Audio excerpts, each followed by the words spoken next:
Hello everyone, welcome back to the channel, and my name is Victoria Bakare. And if you're currently in the UK as an international student, or you've just completed a scholarship like Commonwealth or another study program, first of all, congratulations, that's a major achievement. Also, I have a video scholarship for both masters and direct entry linked right here.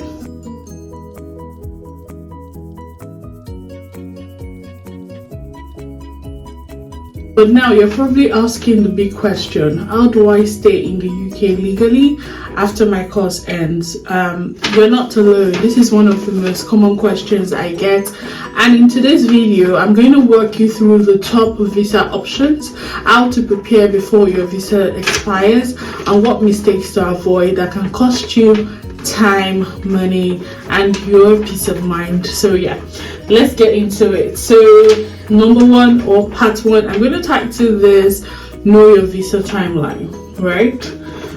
That's like the first and most important thing to do, and I can't stress this enough, is to check the expiring date on your current visa. So most UK student visa, also called the Tier 4 or student route, give you some time after your studies officially end. It's usually about 2 to 4 months depending on your course duration, but trust me, that time usually goes very fast, and many people don't realize that until they've got only a few weeks left and they're now like in a panic mode, which we don't want. So pause this video. Yes, I'm literally pausing for you to pause. If you need to go and check your visa expiry, please do, and set a reminder 60 days before it ends, and plan to start applying or switch visa at least 2 to 3 months in advance. At this point, I'm just going to say, if you've watched up until this point, like the video, share the video, and if you've not subscribed to the YouTube channel, why? Subscribe to the YouTube channel already, because I'm always giving you the best of both worlds when it comes to study and also your career after studies. So let's get to real ways to stay in the UK after studies. Yeah, it's quite hot in the UK, but that's just it. So now let's talk about the actual visa options. So there are several legal pathways that allow you to stay in the UK after your studies. That is depending on your career plans, your family situation, or even a business idea. Yes, so let's explore some of these options. Let's say option 1, we have graduate route visa. This is usually called the post-study work visa, and this is by far like the most straightforward route. If you've successfully completed an eligible course, probably like a bachelor's or a master's or a PhD degree, and you can then apply for the graduate route. So please do not fail your degree course. So you need to pass for you to be able to apply for this route. It allows you to stay in the UK for up to like 2 years or 3 years if you completed a PhD. And here's the best part: you don't need a job offer to apply. You can work full time, you can switch jobs, you can freelance, or even start your own business during this time. It's meant to give you space to build your career without rushing into a sponsored role. But remember, you must apply before your student visa expires, and you can only do it once, so you need to use it wisely. The second option will be the skilled worker visa.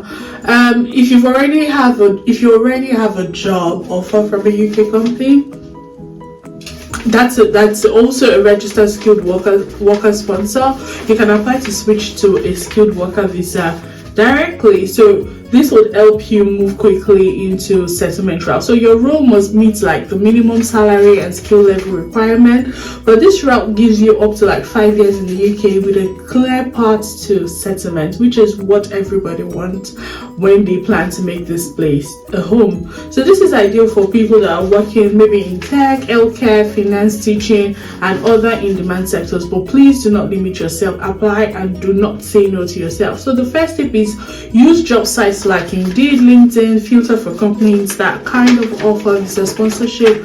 You can also check the official UK government list of sponsored licensed sponsors. The third option will be the innovator founder visa or startup visa. So if you're an entrepreneur or even just you just have a solid business idea, this could be for you. Let me give you a background about this visa. So the innovator founder visa allows you to stay in the UK to start and run a business as long as your idea is innovative, viable and scalable. You'll need endorsement from a recognized UK body, and you will need to demonstrate that your business solves a real problem and it's not just for profit but also with impact. But caveat, this is not for everyone, but for the right person. This route can open doors to permanent residency later on. If you want to know more about that visa, just comment in the comment section and I would probably look into it. But for now, this is a very much more tailored visa for founders. And the fourth option will be the global talent visa. This is one of the most flexible and powerful visa out there, especially for people in tech, academia, the arts, or even research. So let's pause here. I've done an whole video on this visa type, and if you want to get acquainted to it, you can go and watch the video. It's linked right here. And then this visa in itself is it's quite competitive, yes, but you don't need a job offer, and once you're in, you can live and work freely in the UK for up to 5 years. I've gone deeper about global talent visa, so make sure you go and watch it and subscribe if you haven't, and that's something you want to explore. So 3 years, 5 years route to settlement, everything is in that video. The fifth option will be the family or partner route. And finally, if you're married to or in a long-term relationship with someone who is a British citizen or has settled status, you may be eligible for family visa or spouse visa. So those are 5 options that I've given you now. There are very specific requirements for this, which is the spouse and family visa around financial support, cohabitation, documentation, but it's definitely a valid route for many people already in relationships or with family in the UK. So now let's go to the next part, which is some of the common mistakes that you need to avoid. Let's pause here again, because I want to address 3 common mistakes people make after graduating. Number 1 would be waiting until the last minute to apply for a visa and then missing the deadline. Don't do that.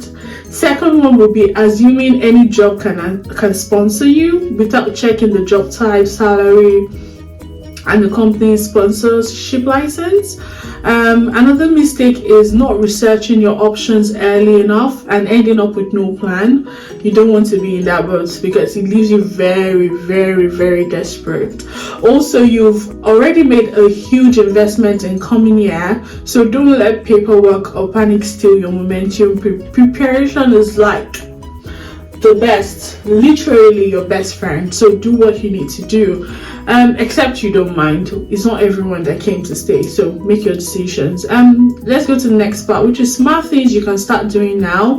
If you're still studying or recently graduated, here's what I would recommend you to do today. So create a job search spreadsheet and track roles that offer sponsorship.